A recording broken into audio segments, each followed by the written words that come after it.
वो मैं ये कह रहा था कि अगर आपने हमारा चैनल अभी तक सब्सक्राइब नहीं करा तो अब भी कर दो, नहीं तो बड़ा पछताओगे, बड़ा पछताओगे। लाल बाबू राजा छौड़ी आगे हेगे छौड़ी,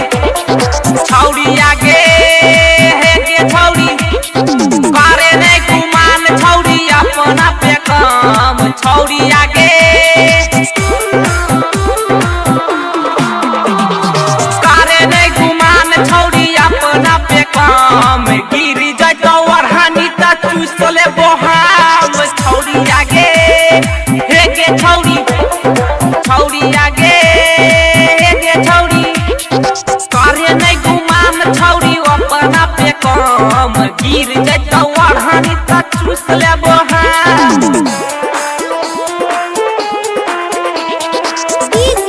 लाल बाबू राजा समस्तीपुर चलै थी रास्ता में जुलफी लेके, छौड़ा सब मजा ले तो कुलफी किया के, चलै थी रास्ता में जुलफी लेके, छौड़ा सब मजा ले तो कुलफी किया के, कइर देबो छौड़ी तोहर नस गरम, गिर जइतो वरहानी ता चूस लेबो हम, छौड़ी आगे हेगे छौड़ी, छौड़ी आगे हेगे छौड़ी।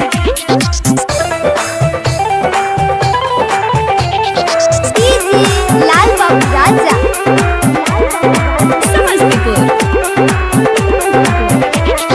चढ़ल तो जवानी नस पोरे पोरे भरल छौ, सब छौड़ा के नजरी में गड़ल छौ,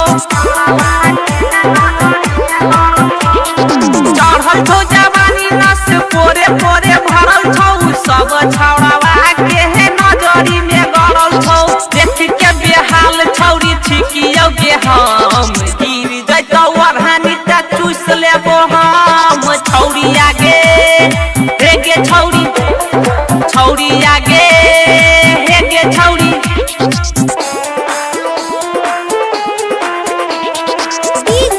लाल बाबू राजा समस्तीपुर हेगे हाँ सिंधु बिहारी से तो करे रही प्यार के, राइटर अजइया से कैली खेलवार के, सिंधु बिहारी से तो करे रही प्यार के, राजेश दिल खुश